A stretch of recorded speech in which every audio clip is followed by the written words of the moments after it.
नमस्कार, देश सेवा करने वाला पहला टीवी न्यूज शो मातृभूमि लेकर हाजिर हूं मैं शोभना यादव। आज हम मातृभूमि में आपको समुंदर के उस हनुमान से मिलवाने जा रहे हैं जिसके जरिए नौसेना समुंदर में अपने ऑपरेशंस को अंजाम देती है।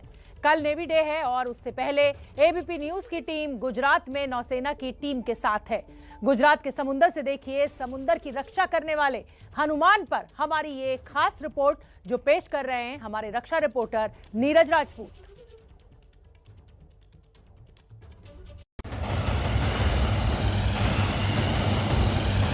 समंदर में अपनी सीमा की हिफाजत सिर्फ जहाज से नहीं की जाती, बल्कि हमारी नौसेना इस तरह के हेलीकॉप्टर और छोटे विमानों के जरिए भी समंदर में दुश्मनों पर नजर रखती है।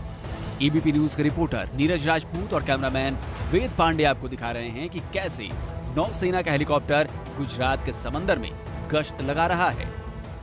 इंडियन कोस्ट गार्ड जिस तरह से हमारी समुद्र की सीमाओं की सुरक्षा करती है, उसके करीब 130 से भी ज़्यादा जो जहाज हैं जो सुरक्षा करते हैं, लेकिन उसके साथ साथ जो एविएशन भी है, यानी कि एविएशन जो एयरक्राफ्ट्स भी हैं और साथ ही हेलीकॉप्टर्स भी हैं इंडियन कोस्ट गार्ड के, जो कि आसमान से नज़र रखते हैं, पूरे समंदर पर निगरानी रखते हैं, क्योंकि जो शिप्स होते हैं उनसे थोड़ा इतने बड़े समुद्र पर की जो निगरानी करना, निगहबानी करना वो थोड़ा मुश्किल होता है। इसीलिए इन एयरक्राफ्ट्स का इस्तेमाल भी किया जाता है, सर्विलेंस के लिए किया जाता है, इस्तेमाल किया जाता है समुद्र पर निगाह रखने के लिए। और साथ ही इनका जो काम है इस तरह की एयरक्राफ्ट्स का, जो डॉनियर है या भारतीय तटरक्षक बल ने जो ALH हेलीकॉप्टर्स है उनको जो है एंटी पोल्यूशन मिशंस में भी इस्तेमाल किया जाता है। जैसे ये डॉनियर एयरक्राफ्ट है, ये सर्विलेंस तो करता ही है, आसमान से निगहबानी भी करता है समुद्र की।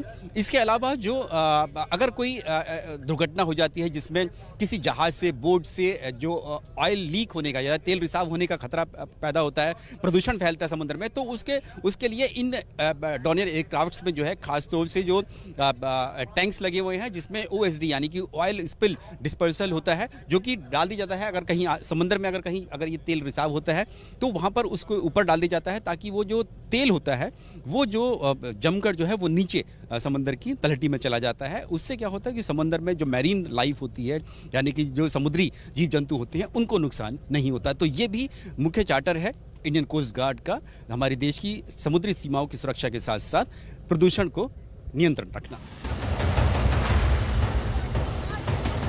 एबीपी न्यूज की टीम पोरबंदर से लेकर कच्छ के जखाऊ पोर्ट तक का सफर कर रही है और हम देश को ये बता रहे हैं कि कैसे समंदर की निगहबानी आसमान से की जा रही है।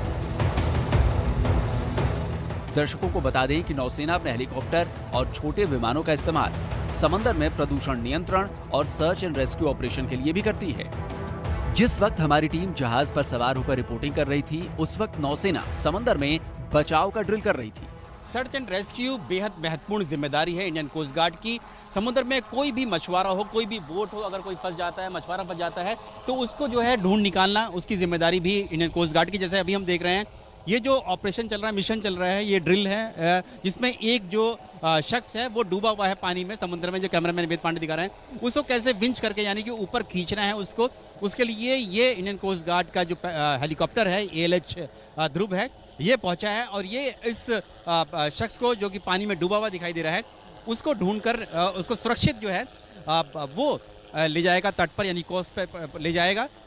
ये जिम्मेदारी जो है इंडियन कोस्ट गार्ड की है और इसके लिए ये जो हेलीकॉप्टर्स हैं जो ALH हैं कोस्ट गार्ड के, और उसके अलावा जो डॉनियर एयरक्राफ्ट हैं वो भी यहाँ पर निगरानी रखते हैं। लेकिन जो ये काम है जो हेलीकॉप्टर ही कर सकता है कि कोई शख्स फंसा हुआ है, कोई बोट में फंसा हुआ है, किसी की बोट फंस गई है, उसको कैसे ऊपर खींच कर ले जाना है, ये काम जो है वो ये हेलीकॉप्टर ही कर सकता है।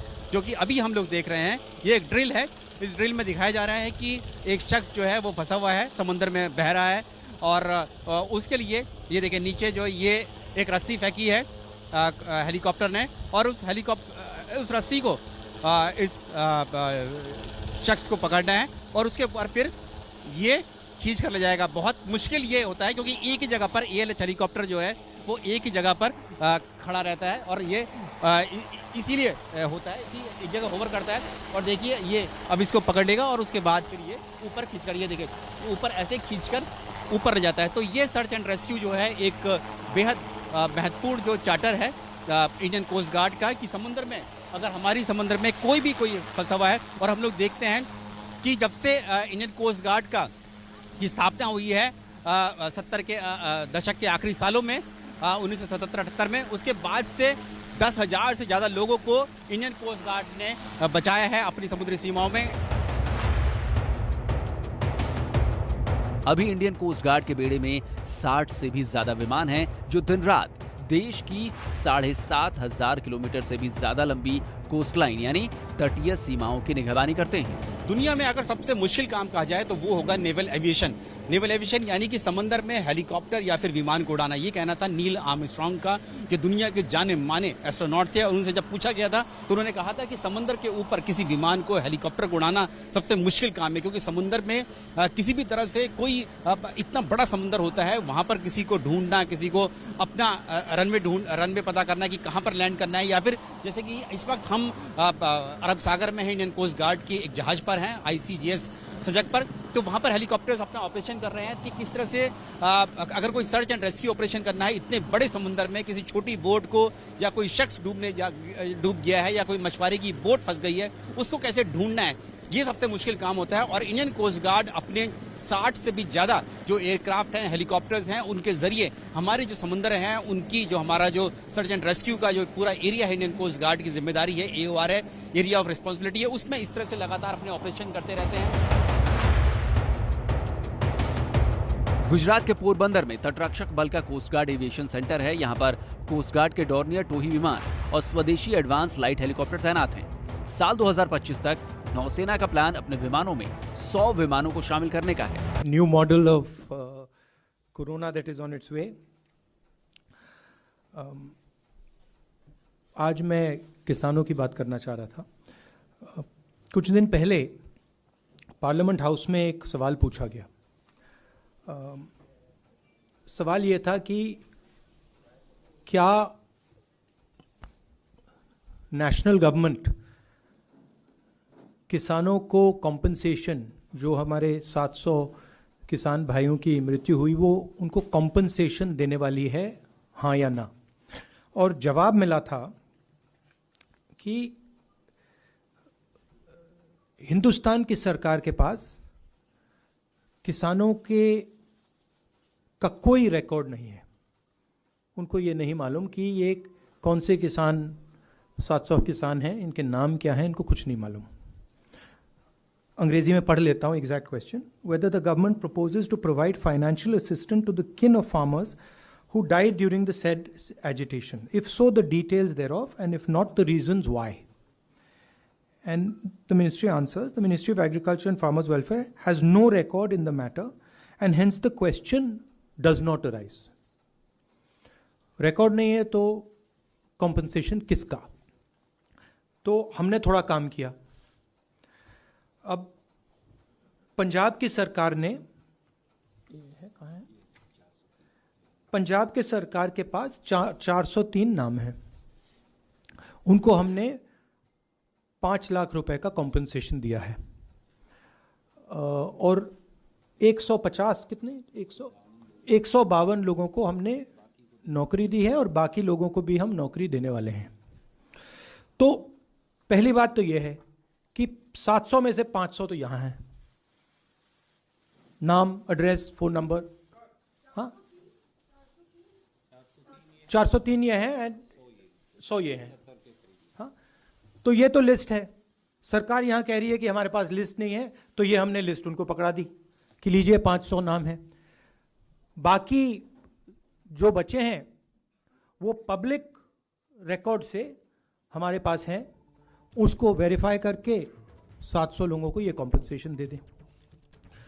पॉइंट ये है कि कोरोना में कितने लोग मरे, सरकार को कोई रिकॉर्ड नहीं। कितने किसानों की मृत्यु हुई, सरकार को कोई रिकॉर्ड नहीं। और कारण यह है कि आप थोड़ा सा कॉम्पनसेशन,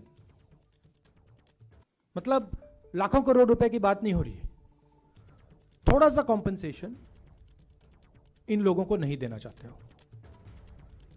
जब ये शहीद हुए, पार्लियामेंट में आपने इनको 2 मिनट की मौन व्रत नहीं दी। तो ये मैं यहां कहना चाहता था कि एक्चुअली ये गलत है। सरकार के पास रिकॉर्ड है, और अगर वो चाहते हैं तो ये हमारी लिस्ट ले लें और ये 700 लोगों को कॉम्पनसेशन दे दें।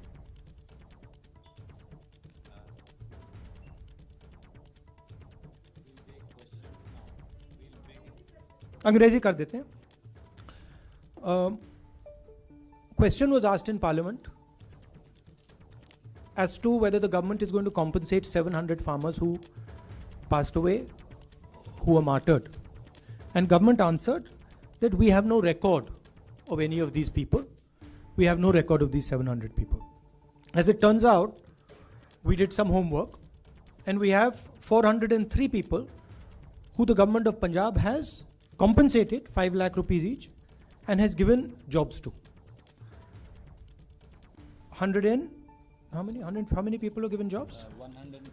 152 have been given a job. We also have another list, which is this one, where we have 100 names of other people not in Punjab, from other states, and there is a third list which is public information of names, addresses, phone numbers, which can easily be verified. So this list exists. But the government insists on saying that such a list does not exist. What is the purpose? These people have died as a result of the agitation. We are not talking about billions of dollars, thousands of crores of rupees. We are talking about minimum compensation for the sacrifice they have made. Prime Minister himself has said that he has made a mistake. He has apologized to the nation. Well, as a result of that mistake, 700 people have died. Now you're lying about their names? Why? Why don't you have the decency to give them what is their due? The government of India should pay their compensation and help these families.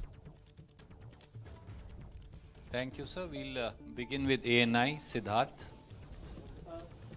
Sorry, Yeah. he's here, right here.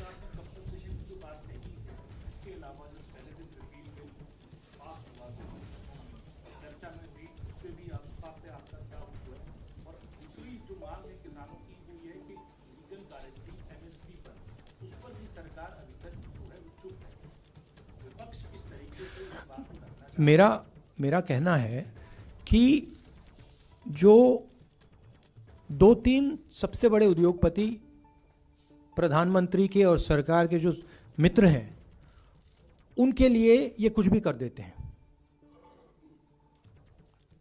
जो भी करना होता है वो कर देते हैं।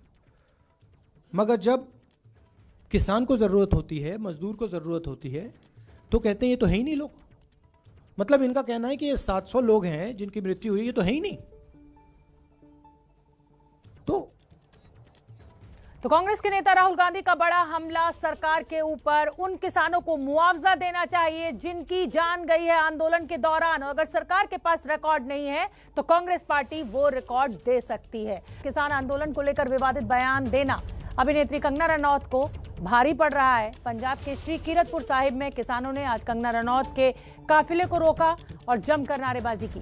कंगना रनौत के काफिले को रोके जाने की वजह से चंडीगढ़ ऊना हाईवे पर लंबा जाम भी लग गया। किसान लगातार कंगना रनौत से, किसानों से और महिलाओं से माफी मांगने की जिद पर अड़े हुए हैं। किसानों का कहना है कि कंगना महिलाओं से माफी मांगे, फिर यहां से उन्हें जाने दिया जाएगा। हंगामे के बाद मौके पर भारी तादाद में पुलिस पहुंच गई है।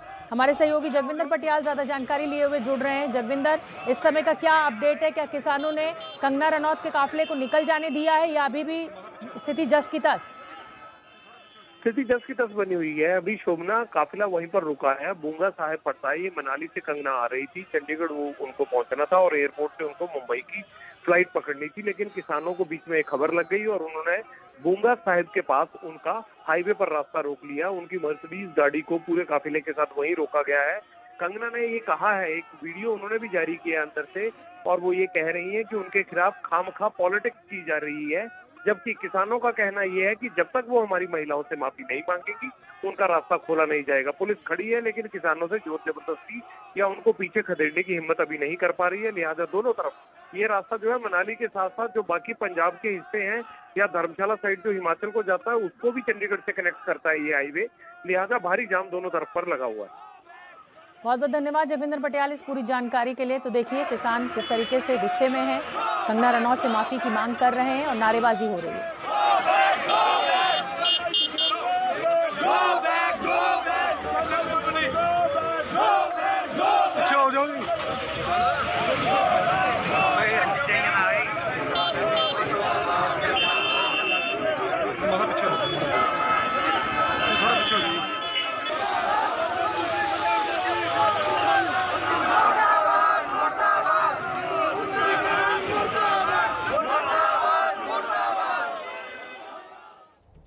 तो चलिए आगे बढ़ते हैं और अब बात देश के कई राज्यों पर मंडरा रहे नए खतरे की करते हैं।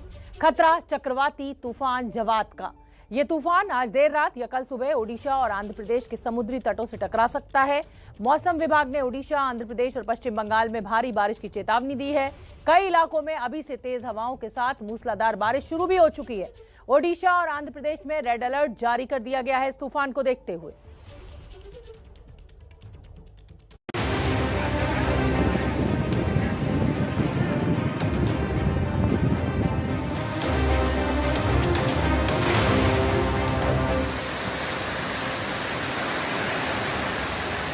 समंदर पूरे उफान पर है।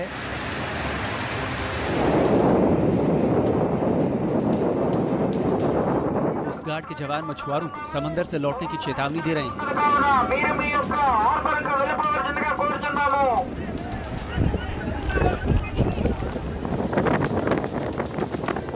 तेज रफ्तार से हवाएं चल रही हैं।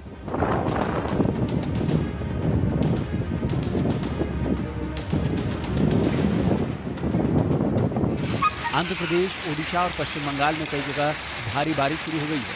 ये सभी तस्वीरें आने वाले खतरे की दस्तक दे रही हैं। खतरा चक्रवात तूफान जवाद का।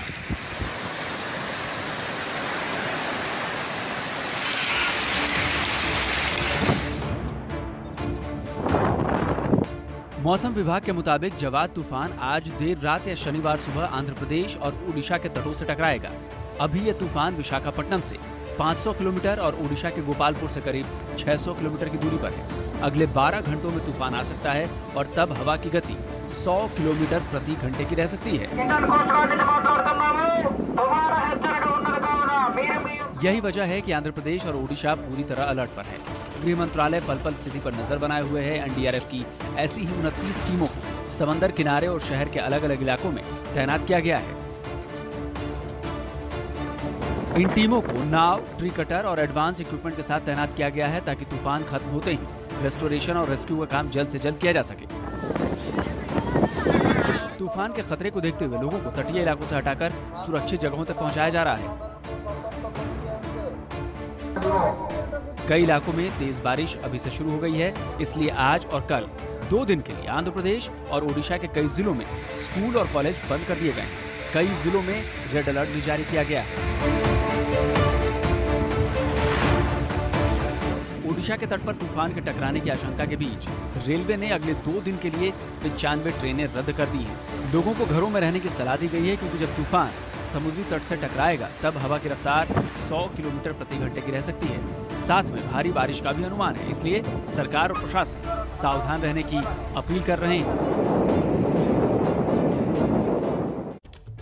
और इसीलिए ओडिशा और आंध्र प्रदेश में रहने वाले लोगों से हमारा एक ही निवेदन कि जवाद से रहें सावधान। तूफान के बारे में और क्या जानकारी है वो हम आपको बताना चाहते हैं। देर रात तक समुद्र तट से ये जवाद तूफान टकराएगा। तूफान की रफ्तार जो है वो 110 किलोमीटर प्रति घंटा तक रहेगी। समुद्र में 5 मीटर तक ऊंची लहरें उठ सकती हैं। आंध्र प्रदेश और ओडिशा के तट से ये जवाद तूफान टकराएगा। आंध्र प्रदेश, ओडिशा, पश्चिम बंगाल में खतरा सबसे ज्यादा है। हालांकि प्रशासन की तरफ से पूरे इंतजाम किए गए हैं। एनडीआरएफ की 29 टीमों को तैनात कर दिया गया है ताकि किसी भी तरीके की अप्रिय घटना को रोका जा सके। दोनों राज्यों के तटीय इलाकों में सभी स्कूलों की छुट्टी डिक्लेयर कर दी गई है। मछुआरों को समुद्र में न जाने की सलाह दी गई है। कोस्ट गार्ड की बोट्स जो हैं वो अनाउंसमेंट कर रही हैं। कल और परसों भारी बारिश का अनुमान है। 7 दिसंबर तक इस तूफान का असर रहेगा। और मानसून के जाने के बाद पहला ये तूफान है जवाद तूफान। तूफान की वजह से मैदानी इलाकों में ठंड बढ़ सकती है, तो जवाद से सावधान रहने की जरूरत है। और कल और